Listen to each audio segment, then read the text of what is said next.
Hey guys, welcome back to GX Story Sleeping. Tonight we journey into one of the darkest, dampest, and most stomach-gnawing chapters of European history, the Great Famine of the early 1300s. You're not a lord, not a priest, not a well-fed merchant. You're a regular person trying to survive in the rain-soaked lowlands of Northern Europe. And spoiler alert, you probably won't survive this. Outside, it's early spring, 1315. You've just staggered out of a leaky wooden hut, and your boots sink half a foot into what used to be your yard. It rained yesterday. It's raining today. And it's gonna rain for the next 2 years. Not cute romantic drizzle, full-on biblical downpours that soak grain stores, drown seedlings, and turn the roads to slush. The term climate disaster hadn't been coined yet, but if it had, you'd be chanting it between coughing fits. So, before you get comfortable, take a moment to like the video and subscribe, but only if you genuinely enjoy what I do here.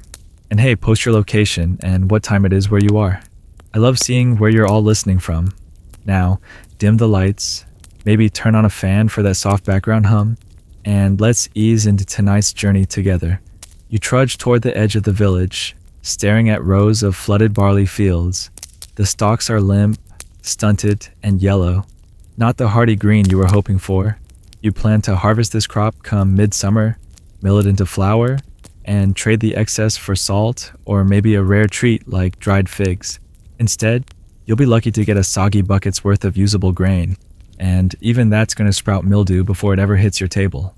Historically, this grim period, the Great Famine of 1315 to 1317, was Europe's first major continent-wide food crisis in living memory.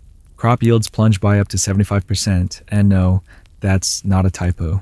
Weather records from monastery scribes, some of the few people still dry, describe thunderous clouds that refused to lift.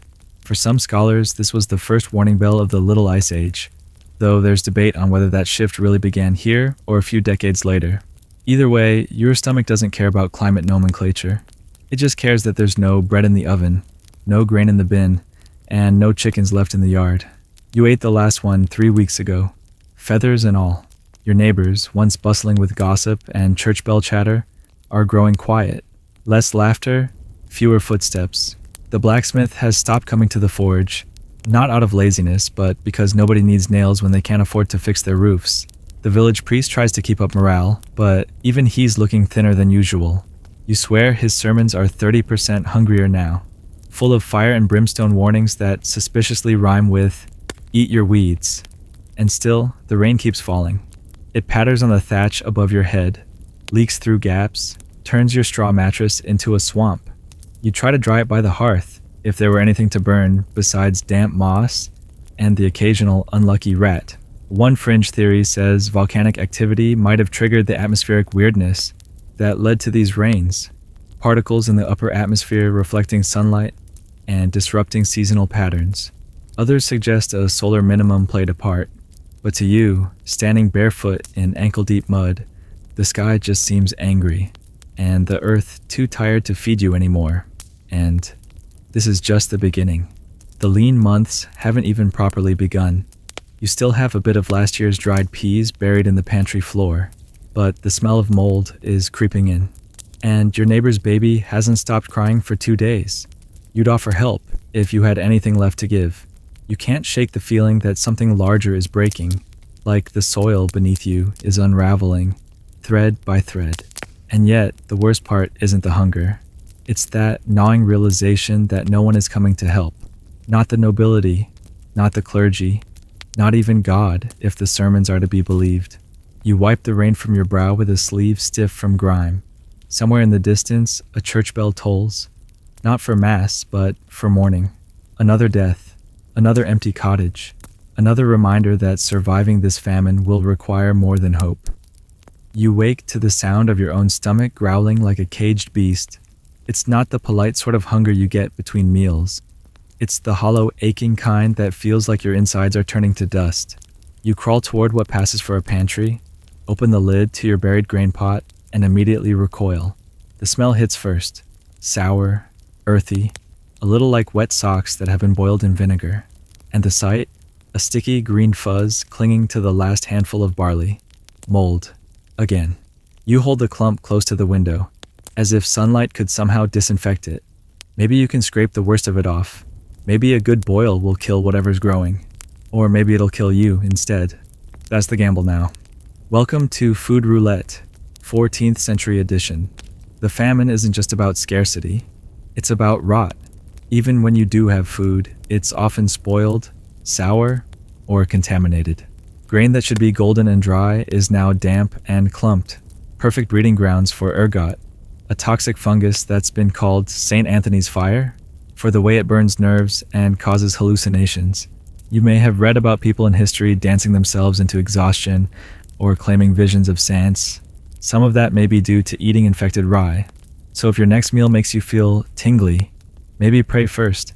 There's this small loaf of bread your wife baked 3 days ago. It's rock hard and smells faintly of mildew, but hunger shrinks your standards. You bite in and instantly regret it. The crust is jagged enough to wound your gums, and the taste is equal parts dirt, dust, and regret.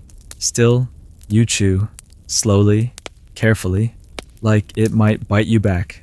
Some households are adding ground-up beans and peas into their flour to stretch it, or even bark powder and ground ferns. It's not good eating, but it's foodish.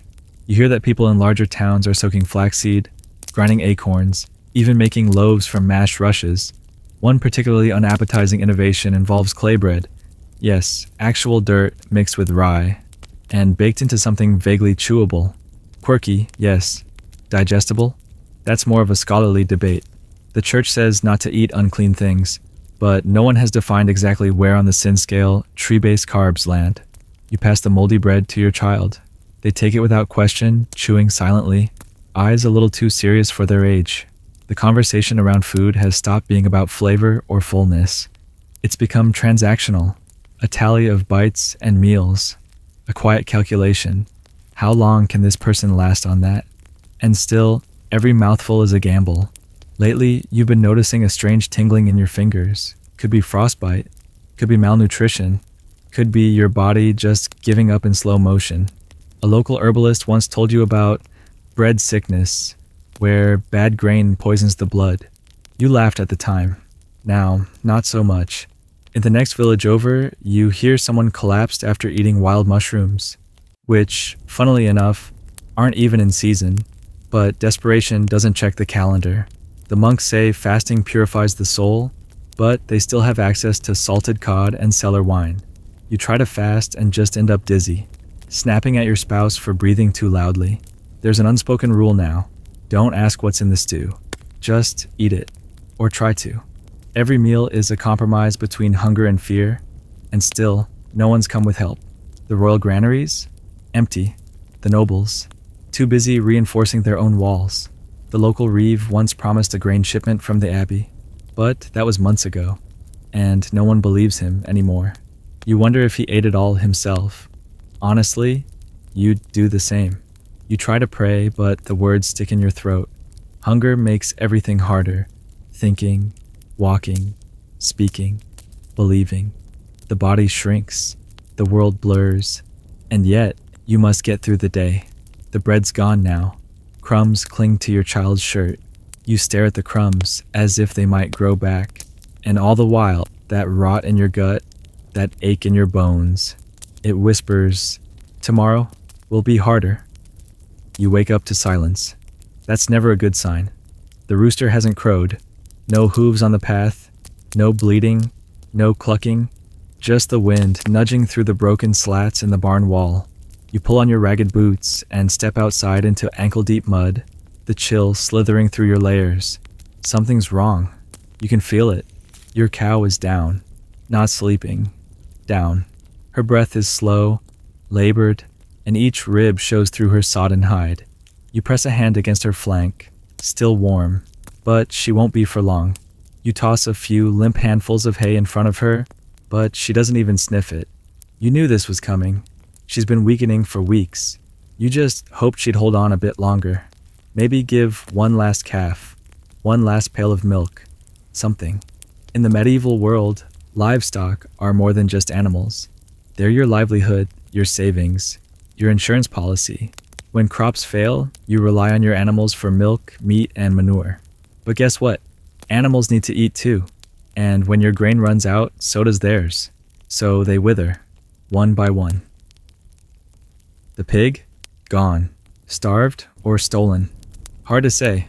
You woke up one morning and the pen was empty. The chickens? You had 3. Now you have none. You sold one for a sack of half-rotten oats. Another simply vanished. Fox or neighbor, who knows? The last one you butchered during a storm 2 weeks ago. You cried while plucking it, not out of guilt, but because you knew what came next. Nothing. It's a strange kind of grief, watching your animals go. Not the dramatic, cinematic kind, but slow and hollow. A creeping emptiness that wraps around your life like ivy. There's an old story in your village about a woman who refused to eat her donkey's heart, even after her children starved. Said it would have been a betrayal. Some call it noble, others call it stupid.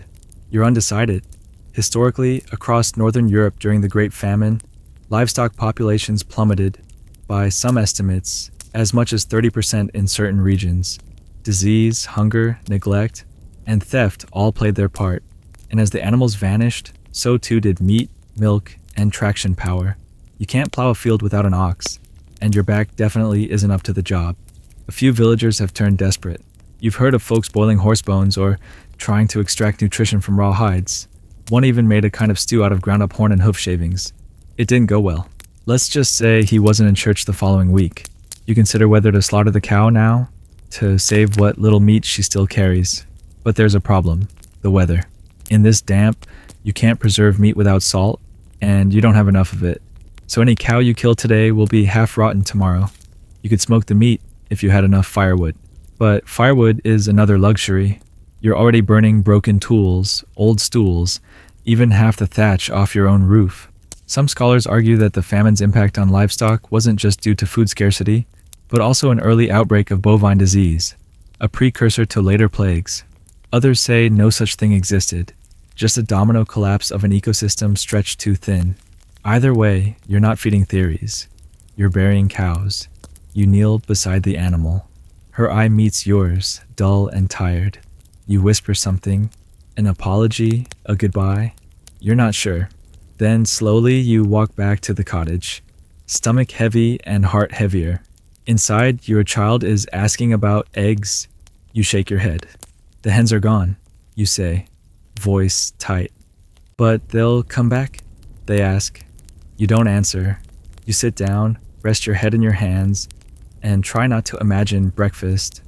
The rain has stopped, briefly, but you're not sure it's a blessing. The silence it leaves behind is almost worse. You step outside and are greeted by a thick, humid mist that clings to your skin and turns every breath into a lungful of swamp. The air smells like wet straw, manure, and moldy thatch. You're ankle deep in a puddle before you've taken 3 steps. Again, you've forgotten what dry feels like. Everything is damp. Your clothes, your bed, your bones. The path from your cottage to the village well used to be packed dirt. Now it's a slick ribbon of muck, so treacherous it's claimed 3 shoes and a small boy this week alone. You shuffle along like an old woman, even though you're barely 30, using a stick to keep your balance like some kind of swamp pilgrim. The whole village is sinking, literally. Foundations are crumbling under the weight of constant waterlogging. You pass by a neighbor's house. Half of its roof has caved in, and you can see the sad remains of a hearth fire, choked out by last night's deluge. Even the church, stone and stoic, has begun to crack in places. Father Reynaud keeps mopping the floor between prayers, as though he's personally offended by puddles. He mutters Latin like it's an umbrella. This is supposed to be summer. Crops should be stretching toward the sky, golden and full. Instead, your barley is yellowing from the bottom up, drowning in the furrows where you used to dig ditches for irrigation.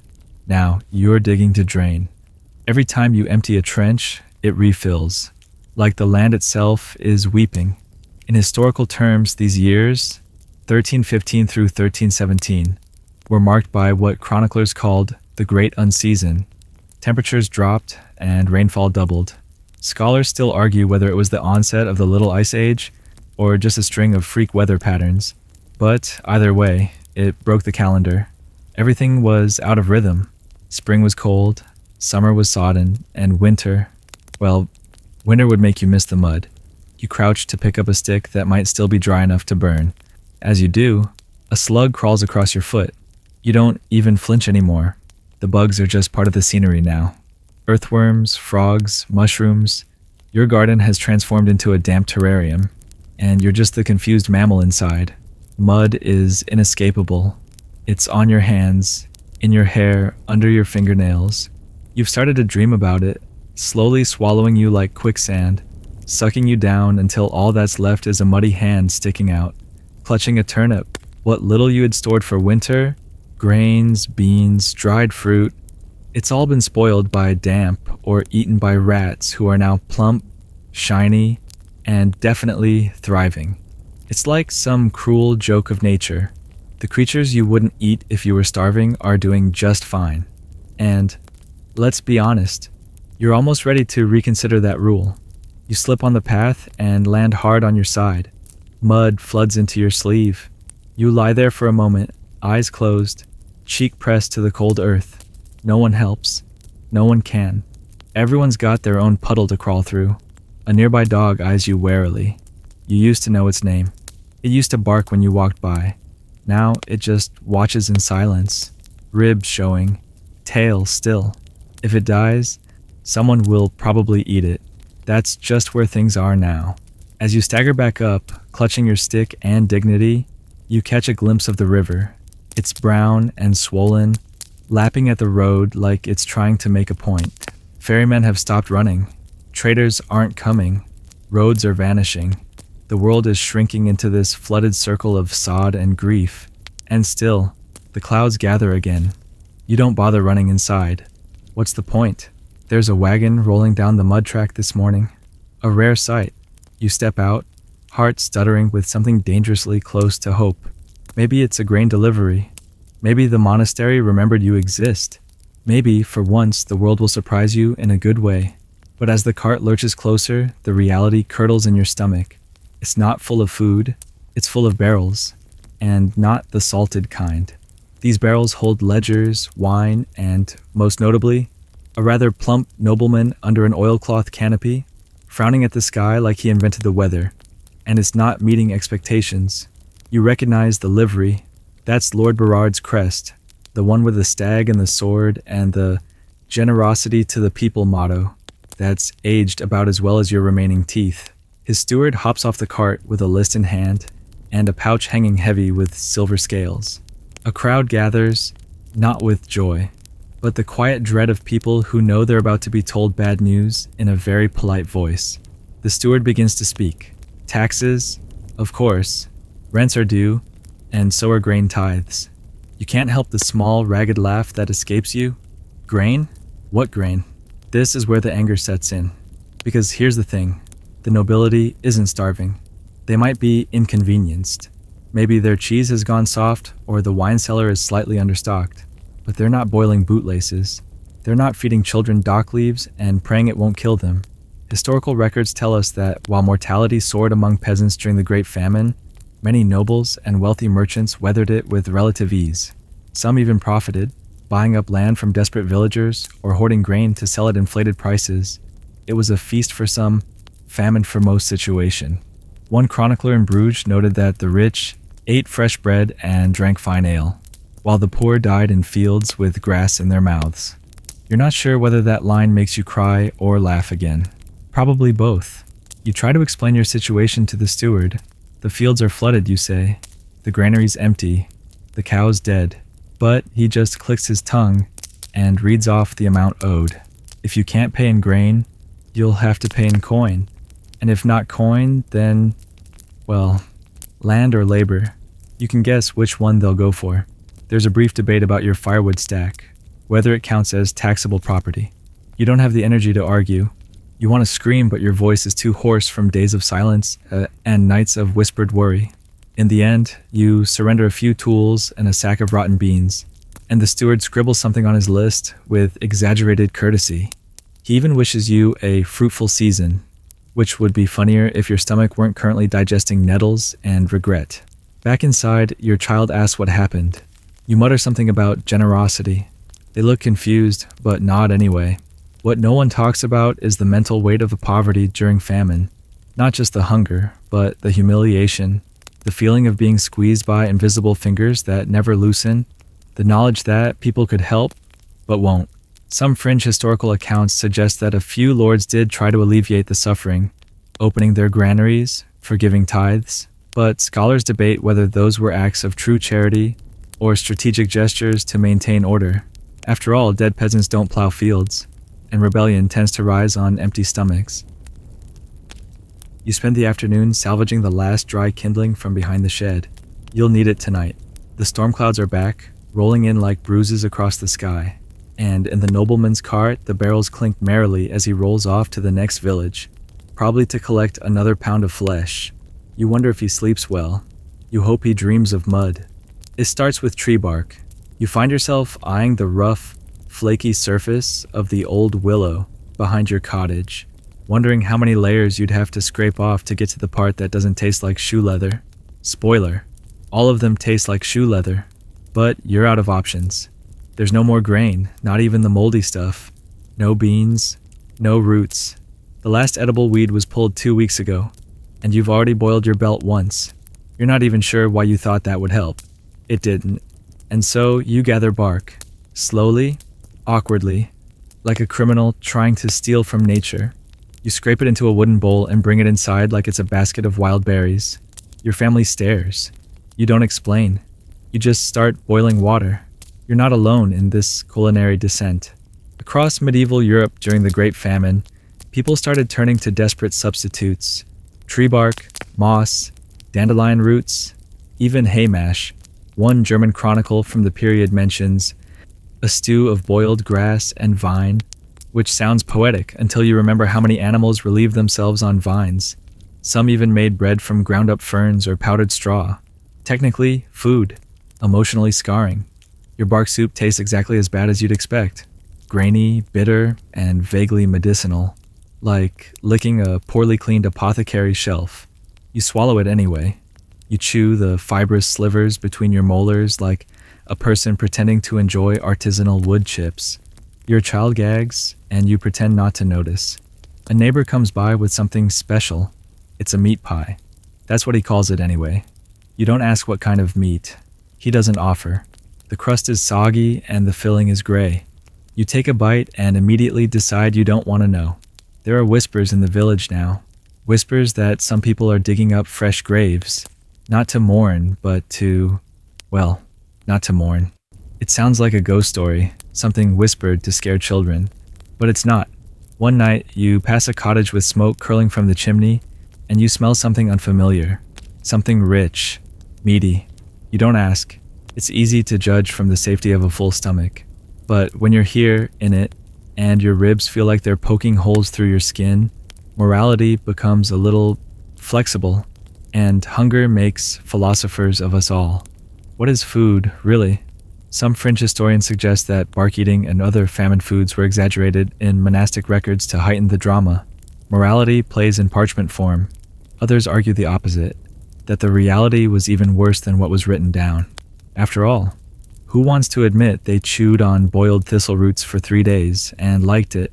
You trade a broken pot for a handful of dried dock leaves. They taste like bitter lettuce and regret, but you eat them with a reverence usually reserved for feast days. That night, your child sucks on a pine cone just to pretend they're full. There's a rhythm to starvation, you realize. Not a fast beat, but a slow, steady thrum. Wake up hungry, scavenge something unpleasant, boil it, gag it down, sleep, repeat. The body begins to shrink around the routine. You get quiet. You stop asking questions. Even your daydreams become gray and tasteless. You remember how people used to say grace before meals. Now, you just mutter thank you to whatever you're chewing, even if it's tree. The next morning, you find your child chewing on a piece of leather they peeled off an old glove. You take it away, gently. You give them the last spoonful of bark broth. They don't smile, but they don't cry either, and that feels like a victory. The church bells ring long and low today, the kind of sound that seeps into your ribs and stays there. It's Sunday again, somehow, and the villagers shuffle toward the chapel, muddy, hunched, thinner than last week. You follow, if only for the shelter. The pews are hard, the incense thin, but it's warm, and the roof mostly doesn't leak. Father Renaud clears his throat and begins. The sermon is familiar now. The Lord is testing you. The land has grown wicked. This is punishment. Repentance is the cure. He gestures toward the altar, where a bowl of shriveled turnips sits in place of bread and wine. You kneel. You listen. You don't argue. Not out loud, anyway. In times like these, faith becomes its own kind of hunger, craving explanation, craving control, and the church is more than willing to provide both. In parishes across Europe during the Great Famine, sermons took on a fiery tone. Fasting was framed as virtuous. Hunger was purification. The weather, the rot, the death, it was all God's judgment on a sinful world. You think about that as you stare at the cracked stone floor? You're not particularly sinful. You haven't murdered or stolen or blasphemed, unless you count swearing under your breath every time you find weevils in the flour. But maybe that's enough. Maybe that's why the fields won't grow. Scholars still debate the extent to which the church influenced public perception of the famine. Was it just spiritual cushioning for physical suffering? Or was it a sincere belief, passed down by priests who themselves were starving, desperate to make sense of a world unraveling? You don't know. You just know that Father Renaud seems more convinced with each sermon, even as his robes hang looser by the week. After the service, the villagers linger. Not to chat, no one has energy for that, but to look at each other, to count the faces still here. There's a space on the back pew where an old woman used to sit with her knitting. She hasn't been seen in days. You assume the worst. In the churchyard, a boy carves something into a wooden post. A date, a name, a tiny cross. The graveyard is full now. They're burying people in the fields. No one bothers with coffins anymore. Just winding cloth and shallow earth. A few people talk about mass graves, but you try not to listen. That afternoon, the rain returns. Of course it does. You huddle by the hearth with your child, who asks what God's punishment means. You try to explain in a way that doesn't scare them. You fail. They ask if this will happen again next year. You say no. You lie. Across Europe, some monks flagellate themselves, walking barefoot through towns, backs bleeding, praying for divine mercy. Others blame the Jews, the lepers, the poor, anyone who looks different or smells wrong. Scapegoats always multiply in times of hunger. Already you've heard mutters about a traveling tinker who arrived healthy and left town the next morning. People say he brought bad luck. You think maybe he just had the sense to keep moving. The next day, the bishop calls for a public fast. The irony is so thick you could almost spread it on bark bread. A fast. As though you've been gorging on roast goose and custards this whole time. Still, you obey. Because obedience feels safer than rebellion. And prayer fills at least the silence in your gut. You kneel again. Lips dry. Hands trembling. Outside, the wind picks up. Inside, the candles flicker. And you whisper your amen with a mouth that hasn't tasted communion in weeks. You've stopped counting the days. Time is no longer measured by weeks, or saints' feasts, or full moons. It's marked by losses. The loss of the cow, the last decent pair of shoes, the neighbor's quiet singing that used to drift through your window at dusk, and now, your son. It started with a fever, just a mild flush in his cheeks, then the coughing, the listlessness, the way he curled into himself like a drying leaf. You tried everything, warm rags, onion broth, a prayer whispered over every breath, but none of it mattered. One morning, he simply didn't wake up. You sit beside him now, on the same straw-stuffed mattress you both used to share. He looks peaceful, more peaceful than he did in life these past few weeks. There's a smear of soot across his forehead. You haven't the strength to wipe it away. The village gravedigger stopped by earlier. He offered to help, but he's already too busy. There were 5 burials this week, maybe more. He said it gently, but he won't be back. He gave you a spade and told you where the earth was still soft. This is what it means to grieve during famine. No linen shroud, no hymns, just a mother and a patch of earth that hasn't yet frozen solid. You wrap your son in the least mildewed sheet you own and carry him through the mud, barefoot, because your boots fell apart days ago and you're saving the scraps for patching the roof. Statistically, historians estimate that up to 10 of 15% of the population may have died during the Great Famine. But in some local pockets, especially among children, That number soared. Infants couldn't survive on nettle soup. Toddlers wasted away faster than the rest. Death came not with drama, but with silence. Subtle, inevitable, like the creeping mold on your last bit of bread. You dig with trembling hands, the spade striking roots and stones. A crow watches from a nearby fence post, tilting its head. You used to chase them away. Now, you barely have the strength to notice. The hole doesn't have to be deep, just enough. You tell yourself this over and over, just enough. When it's done, you pause. You want to say something, anything, but your throat is too dry and your thoughts too heavy. So you just sit in the mud for a while. You're back against the fence, the wind brushing your cheek like a hand too late to comfort. You're not the only one. Everywhere, families are burying children. Some try to mark the graves. Crosses made from twigs, names scratched into stones, but many can't. They wrap the bodies in old shawls, tuck them under hedges, whisper the same weary goodbye. The churchyard is full. The forest edge is the new cemetery. One local story says that a woman buried all 3 of her children and then lay down on top of them, asking the earth to take her too. No one knows if it's true. Maybe it is. Maybe it just feels true because you understand the impulse. Scholars continue to debate whether this famine was more traumatic than the later Black Death. The plague came suddenly, yes, but the famine dragged. It hollowed. It let you imagine each morning that maybe today would be better, before crushing you all over again. Loss, layered over loss, without even the mercy of shock. You return home alone. Your child's blanket still holds the imprint of their shape. You smooth it flat with shaking hands. You try to eat, but the bark broth tastes like ashes today. Night falls early now. The house feels too big. You lie awake, listening to the wind creak through the shutters, and wonder how many mothers are doing the same.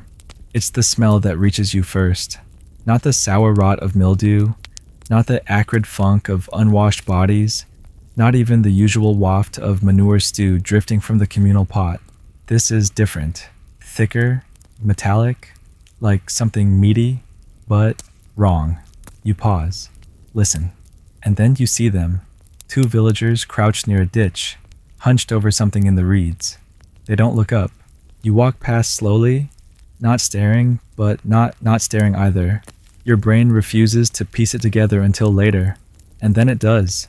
There's no more stray dogs in town, no birds either, and the cats, all gone. Whispers have started to circle like vultures. You hear them behind hands, between prayers, under the rhythm of shovels digging graves. A boy went missing last week, they say. Another man claimed to have found long pig on a plate in a traveling merchant's tent. You don't ask what that means, but you know. Everyone knows. No one says it aloud. Cannibalism? Yes. That thing from stories. From ancient sins. From the deepest nightmares in the human library. And now, perhaps, from just beyond your doorstep.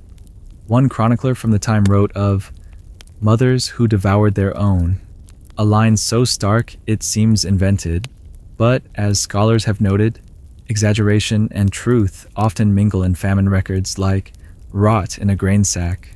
You don't always know where the mold ends and the story begins. Some argue these accounts were metaphors, symbols of a society in collapse. Others say no, they were entirely literal. And the truth, as always, is that people are capable of things you'd rather not believe. Even you. Because you've started to wonder. You've started noticing which houses smell like meat, even when there's no livestock. You've started thinking about that strange pie the widow gave you 3 nights ago, and why her grandson hasn't been seen since. You tell yourself it was rabbit. You tell yourself lots of things lately. A man in the village, Edward, gets caught stealing from the church pantry. There's nothing in it, but he was caught anyway, rummaging like a ghost through empty jars and broken shelves. Someone says he should be punished. Someone else says he should be eaten. They laugh, but not with humor. No one smiles. You wonder if that's how it starts. Not with hunger, but with a joke. A slip of the tongue. A laugh too long. Then someone goes missing, and no one asks why. You come home to find your child chewing on something tough. You panic, snatch it from their hands, It's just an old leather strap. Still, your heart won't stop racing. You hold them close, whisper nonsense to calm yourself, to quiet the dark thoughts rustling at the edge of your mind. At night, you dream of kitchens, but not yours. Stone kitchens with copper pots and sizzling meat. Rich smells, warm lights, voices laughing. You wake up with a taste of smoke in your mouth and a desperate ache in your gut. For food, for the past. For a world where meals didn't carry questions. And still, no help comes. The nobles don't see this. The priests don't speak of it. No one writes it down. Not officially. But the silences say everything. The empty barns, the shallow graves, the strange bones found near the edge of town. Too large for livestock, too clean. You light a fire, feed your child a spoonful of boiled turnip peel. You think about the missing dogs, the boy in the ditch, the merchant with the strange smelling tent. You swallow hard. You are still human. You are still good, but you are also still hungry. You've stopped looking at the sky for answers. Once you watched the clouds with hope, praying for sun, for wind, for just a few dry weeks. Now you look at them like you might a drunk landlord, unpredictable, unhelpful, and very likely to ruin everything. And ruin things they do. The river has overflowed again, cutting off the southern road. The bridge, already weakened by last month's storm, collapsed in the night. You heard the crack and splash in your sleep, but didn't bother checking until morning. Sure enough, the wooden planks now float downstream like forgotten coffins. One less way out. That's the trouble with famine. It isn't just hunger, it's isolation. Roads vanish underwater. Hills slide into valleys. Entire villages turn to mud and memory. You used to travel once a month to the market in Monsterbrook. It was only 2 days on foot. Now it's impossible. The forest paths are flooded. The old way through the quarry is too steep and slick. And besides, what would you even trade? You tried walking north once, thinking maybe there'd be food up there. You made it one day before the hunger turned your knees to water and your shoes to pulp. You limped home, 2 bruised toes, and 1 deeply crushed hope, heavier. According to records from the time, transportation breakdown was a major factor in the Great Famine's longevity. Roads, already primitive, became impassable. Grain that did exist elsewhere couldn't be moved. Some cities with port access fared a bit better, receiving occasional shipments. But inland, it was every muddy hamlet for itself. There's a theory, still debated, that some regions actually had food, but it spoiled waiting for transport or was hoarded by merchants until prices peaked. Some scholars argue that famine isn't always about lack of food, it's about lack of access. You think about that every time your neighbor hoards turnips like gold bars. And so, your world has shrunk. The map of your life now covers maybe 3 miles. The well, the chapel, the edge of the forest where the mushroom patch used to be. Everything else might as well be across the sea. You hear rumors of towns to the east that have resorted to eating boiled shoe leather as if it's a delicacy. You laugh. You did that weeks ago. A traveler arrives one afternoon. A real one. Mud-caked boots, a walking stick, eyes hollowed by the same hunger you wear like a second skin. He carries no pack, just a damp cloak and a satchel of dried leaves. Says he's come from a town 2 weeks' walk south. Says it's worse there. You believe him. You offer him a seat, half a bowl of broth, a dry corner of your hearth. He thanks you like you've handed him a crown. The two of you sit in silence for a long time. And that's when you realize something. You haven't spoken to someone new in months. Your voice cracks like a frozen branch when you finally ask his name. He tells stories, some unbelievable, others too believable. Towns abandoned, roads swallowed by marsh, a family living in the bell tower of an empty church, eating lichen off the stones. He says he saw a man throw a loaf of bread into a fire, just to watch others leap after it. You want to say that's monstrous, but your stomach knots in understanding. He leaves at dawn, vanishing into fog. You don't ask where he's going. There's nowhere better. You spend that day tracing your own footsteps in the mud, from cottage to field to well and back again. A pilgrim with no shrine, just loops of wear and waiting. The world beyond your village might still exist, but it doesn't exist for you. And now, not even the roads will carry you there. The rats are winning. You've tried traps, stones, screaming. None of it works. They move like shadows, Bold, twitchy little conquerors who now own your floorboards and pantry shelves. You used to hate them. Now you envy them. They're fat, fast, and fearless. Somehow, in all this mess, they're thriving. This morning, you found one nibbling the last of your dried peas. Right there, in the open, like it paid for them. You chased it off with a broom, but the damage was done. It knows you're no threat. None of them fear you anymore. During the Great Famine, rats and mice took full advantage of weakened human defenses. With grain stores unattended and barns left to rot, rodent populations surged. And where grain failed, they turned to whatever was left. Leather, cloth, candle wax, even soap. In some places, they chewed through thatch roofs and nested in ovens that hadn't been warm in months. But the worst part? You've started to see them as competition. Not pests, not symbols of decay, but rivals at the dinner table. There's a thought that sneaks into your mind sometimes. Late at night, when your stomach is twisting and you hear their soft scurrying in the walls. If I could just catch one. You haven't. Yet. But you've heard stories. A boy in the next hamlet over caught 3, skinned them, roasted them, ate every part but the tail. His mother cried, for what he'd done, for what he had to do, and maybe, secretly, because she hadn't thought of it first. You sit by the hearth, sharpening a stick. You tell yourself it's for turning soil in the garden. There is no garden anymore, but you need the lie. The rats are bold now. They come in through the door cracks, run across the rafters, squeak at you like they're negotiating rent. One nibbled your sleeve while you were sleeping. You nearly screamed, but your voice is too tired for that now. You just swatted it and went back to pretending you weren't dreaming about hot stew. Children chase them for fun, or maybe not for fun, maybe for dinner. You can't bring yourself to ask. Your neighbor caught one and salted its tiny legs, claimed it tasted like squirrel. You didn't argue. You just stared at his mouth while he chewed. In the bigger towns, some people have turned to eating things that defy category. Glue, sawdust mixed with broth, candles made of animal fat. A merchant was caught boiling his boots in Bordeaux. Not the leather, just the laces. And yes, he drank the water. Scholars note that famine alters perception. What you once found disgusting becomes familiar, acceptable, even precious. Entire culinary boundaries dissolve. Taste becomes memory. Appetite becomes invention. You've chewed on bark, remember? That line is behind you now. And still, the rats come. You light a fire and toss in the empty sack that once held beans. The cloth curls and smokes like it's offended. The rats watch from the corner, noses twitching, waiting for you to fall asleep again. You wish they'd just speak, make a deal, something. Instead, you take a deep breath, crawl into the corner with your child, pull the blanket over both of you, listen to the gnawing in the walls. The hunger is always louder in the dark.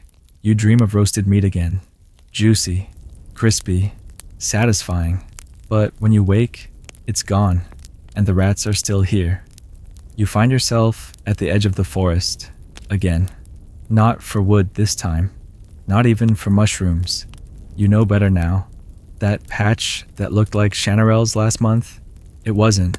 You spent a full day retching behind the shed while your child whimpered nearby, clutching your hand like it could stop your stomach from turning inside out.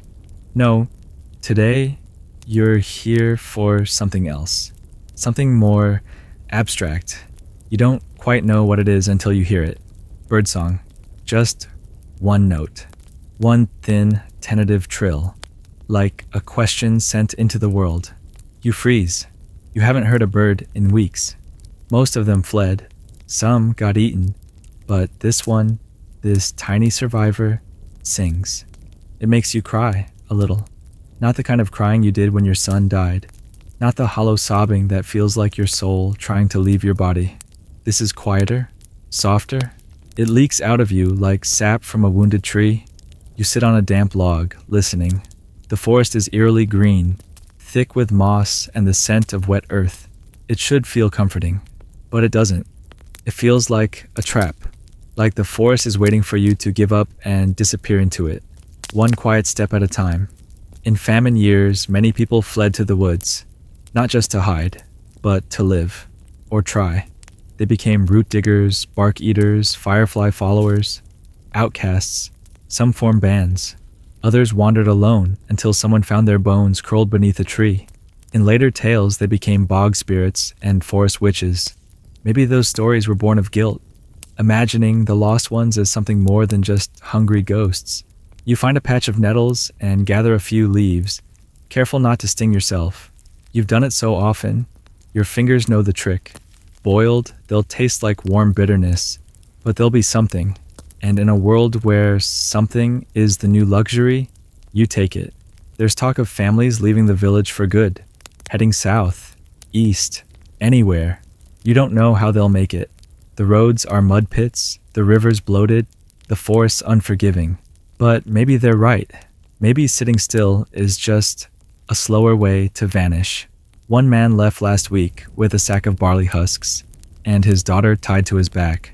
Said he'd heard of a monastery giving out broth. That was 4 days ago. No one's heard anything since. Scholars often debate whether movement during the famine saved more lives or cost them. Was it braver to flee or to stay? There's no consensus, just the knowledge that both were gambles, and most people lost either way. You hear a rustle behind you and spin around. A deer. Skinny, ribs like branches, but alive. You hold your breath. It stares at you with the dark, unreadable eyes, then bolts. Part of you wants to chase it, not to hunt, just to follow something that doesn't feel doomed. Instead, you go home. The nettles boil down to 2 ladlefuls of thin green water. Your child drinks one. You sip the other. You both pretend it tastes good. You both lie well. Later that evening, you hear a knock at the door. A neighbor, pale and grim, holding something wrapped in cloth. He says he's leaving, going east. Offers you what's left of his flour. A single cup, barely more than dust. You nod your thanks. You don't ask why he's really going. You know. The door closes, the wind moans, the forest waits, and you sit in the quiet, grinding the flour with trembling hands, wondering if the bird will sing again tomorrow. Your dreams have started to turn strange. Not nightmares exactly, not the usual images of famine. Empty plates, shallow graves, weeping neighbors. No, now you dream of feasts. Not the kind you remember from holidays long ago, but absurd ones. A river of milk curving through your front door. Trees that grow pies instead of apples. A chicken that clucks once and lays a roast. You wake up laughing, then crying, then laughing again. It's all the same now. People say this is what hunger does. It rewires the mind. You believe it. You've seen neighbors talking to their empty bowls. You watched a woman once carefully comb her hair with a fork for half an hour, humming like it was a dinner song. She didn't even seem sad. The line between reality and dream is wearing thin. Some medieval chroniclers described widespread madness of the stomach during the Great Famine, delirium, hallucinations, public weeping, and manic laughter. One tale from a Flemish monk describes a man who walked into a market, tried to buy an onion with a dead rat, and declared it a fair trade. People didn't laugh. They nodded. You don't feel mad though, just light. Like your bones have stopped believing in gravity. You sway when you stand, drift when you walk. Your thoughts float above your head, just out of reach. Sometimes you speak and don't recognize your own voice. You talk to your child more now, about nothing in particular, just to hear a sound that anchors you. They listen, solemn and quiet. You tell stories, ones you make up, ones you remember. One night, you describe a banquet so elaborate, it makes them gasp. When you get to the goose stuffed with cherries, their eyes shine. That glow is worth more than food. But still, you watch them, closely. You know the signs. The sudden stillness, the bluish tint to the lips, the strange heat that doesn't come with a fever. Hunger is patient, but it always wins. The next day, you boil a stone. You've heard the stories, of course. Stone soup. A poor man tricks a town into sharing food by pretending a rock is the key ingredient. It's a folktale, a metaphor, but you try it anyway. You clean the stone, drop it into water, stir slowly. You add a pinch of salt from a forgotten pouch, a shred of cabbage leaf. You serve it in silence. Your child tastes it like it's something magical. Maybe it is. Outside, the seasons pretend to change. The wind is colder, the sky somehow brighter. Crocuses try to bloom, but the ground swallows them. A few brave weeds pop up along the path. Dock, chickweed, dandelion. You recognize them now, like old friends or edible enemies. You go to gather some. The forest smells different, less like rot, more like damp paper. Something is shifting. The wind isn't warm, but it's no longer cruel. Birds return, just one or two, but that's enough to make people whisper. Maybe the worst is ending, or maybe you're just too tired to care anymore. Scholars still puzzle over why the famine finally loosened its grip around 1317. Some say the weather improved. Others argue population decline reduced pressure on resources. Some even believe divine mercy finally kicked in after enough prayers and suffering. You don't know. You just want one more good meal. One. That night, you dream again. But this time it's not roast geese or rivers of milk. It's your cottage filled with candlelight. Your child is smiling. There's bread, real bread, on the table. You break it. It's warm. You wake to a cold hearth and an empty pot. But you still smile. Because for a moment, your body remembered what hope tastes like. There's talk of rain again, but this time, it's the good kind. Not the drenching sheets that pounded the land into sludge. Not the endless drizzle that made you question whether the sun was just a rumor. No, this is a light rain. Soft and hesitant, like it's asking permission to fall. The kind that taps against the window and leaves behind clean air and the faintest smell of green. You step outside and squint at the sky. It's still gray, but with breaks. And where there's a break, there's light. Actual sunlight, pouring like honey through a gap in the clouds. It touches the earth for the first time in what feels like years. You hear a shout, someone calling others to the field. You follow out of habit more than hope. The ground is still half mud, but something's changed. You see it immediately. Sprouts. Thin, shy, impossibly brave little shoots of grain nudging their way up through the soil. No one dares to say the word crop yet, but you all feel it blooming unsaid in the air. One woman kneels to touch the sprouts and starts crying. No one mocks her. Famine doesn't end with a feast. It ends with a whisper. A sprout, a good rain, a stomach that isn't full, but isn't clawing anymore. It ends so gradually that most don't even realize it's over, until long after the worst has passed. The records show that by 1317, the rains eased. Grain harvests didn't flourish exactly, but they returned to survivable levels. Livestock numbers began to rise, and while the people were smaller, weaker, and fewer than before, they were still here, still breathing. You drag yourself home with something foreign in your chest. Reluctant optimism. Your child walks beside you, barefoot, pointing at the few wildflowers daring to open. They ask if it means things will go back to normal. You don't know what normal is anymore. The famine changed things. That's the part no one tells you. It didn't just kill. It reshaped.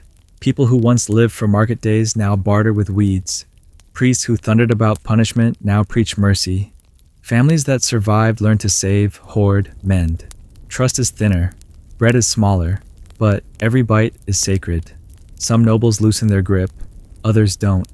A few villages band together, sharing seed, reworking abandoned land. A fragile kindness begins to ripple outward, as if everyone remembers how easily the world can break. And you begin to plant again. Your hands tremble when they touch the soil. You half expect the sky to crack open and laugh, but it doesn't. The earth receives your seeds quietly. No promise, no threat, just a chance. There's a young man teaching others how to compost now. An idea he claims he learned from a distant abbey. You pretend to understand what compost is, nod, and steal a glance at his small pile of rotting leaves and manure. You think, sure, why not? People smile a little more. Thin smiles, cracked lips, but smiles. The baker, yes, there's one again, pulls loaves from a rebuilt clay oven. They're dense, hard, slightly sour. You'd kill for a slice. Your child draws pictures in the dirt. Not graves, not empty bowls, but flowers. The sky, a loaf with steam lines drawn above it. One evening, you find an old wooden spoon you thought you'd lost in the flood. It's charred on one end and splintered on the other. You keep it anyway. It was with you through the worst. You realize, with something like wonder, that you were too. You wake before the sun, not from hunger, not from fear, but from habit. It's quiet, not the kind of heavy, suffocating silence that weighed down the worst days, but the gentle hush of a world catching its breath. There's birdsong again, faint, uncertain, like the birds themselves aren't sure if it's safe yet. You smile into your pillow, if you can still call it that. Your child is still asleep, limbs tangled in the blanket, a strand of hair stuck to their forehead with sweat. But it's not the sickly sweat you used to dread. This is the warmth of a body fed just enough, of dreams that aren't haunted. Outside, you gather the morning's work basket. It's not heavy. Nothing in your world is anymore. But it carries something new. Seeds. Real ones. Not the dried out, half-rotten things you salvaged in desperation. These are from the steward. Yes, that steward. Apparently, the lord of the manor is offering out seed grain and lending oxen to help plow. A gesture of goodwill, or fear of losing all his tenants. Scholars still argue whether such reforms were born of benevolence or self-preservation. You've stopped caring about motives. A gift's a gift. The field is rough, pocked with old footprints, hollowed spots where puddles lingered too long. But the sun is higher now. The air smells like grass again, not decay. You kneel and press a seed into the soil, then another, then another. The rhythm is strangely soothing, like a prayer without words. Other villagers are doing the same. No songs, no celebrations, just quiet work, grateful hands, sore backs. Nobody says we survived, but everyone feels it. You pause, glance down the hill where the old graves rest, the ones dug shallow in a rush, the ones no one speaks of. You nod once, a silent thank you, or maybe an I'm sorry. Later, someone brings a pot of stew to the field. Real stew, with herbs and lentils and chunks of something that might be meat. No one asks questions. You share it in chip bowls, spoons carved from twigs. You eat slowly, savoring each bite like it's the last one on earth. A passing friar stops to preach beside the road. He speaks of God's mercy, the resilience of the soul, the rebirth of the land. You don't argue. You let his words float past like pollen. Your faith is quieter now, less about punishment, more about presence. You believe in dirt, in sun, in this exact moment. And yet, something lingers under the surface. A question you can't shake. What happens next time? Because you know this world. You know how quickly plenty turns to scarcity, how grain can vanish, how rain can come and never leave. The famine took 3 years, but it left something permanent behind. Not just memories, a caution, a scar. So you save a little food each week. Dry it, wrap it, hide it where the rats can't reach. You whisper wisdom to your child. How to boil nettles, how to tell bad mushrooms from worse ones, how to spot weather shifts by the smell of the wind. These are the new stories, not tales of knights and dragons, but survival tricks passed down like gold. And tonight, after the planting, after the stew, after the sun dips below the hills, you sit by the fire again. Your child curls up beside you, eyes drooping. You don't feel full, but you feel okay. And that, in this fragile new peace, is more than enough. Now, let it all go. Let the fields fade behind your eyes. Let the rain slow. Let the sky grow pale with dawn. Your stomach is warm. Your breath is even. You are safe. You are home. The worst has passed, and you're still here. The wind softens now, brushing gently through the trees. The cottage behind you glows faintly, candlelight flickering like a heartbeat inside its wooden ribs. The fields stretch beyond, dark and still, with shoots just beginning to rise, reaching for a sun not yet born. You feel the earth beneath you, cool, solid, familiar, and as the sky folds into soft grays, your limbs begin to grow heavy. The work is done for now. No footsteps to chase, no hunger clawing at your ribs. Just stillness, stitched together with the faint breath of new growth. The world doesn't rush anymore. It exhales. Let your fingers uncurl. Let the aches in your back loosen, like knots slipping free. Let each breath take with it a little more of the fear, the silence, the shadows. And in their place, let peace settle in like fresh snow. The famine is over. The seeds are planted. The fire is warm. And you have survived. Sleep now, deeply, slowly. Let the world hold you. Let the night carry you.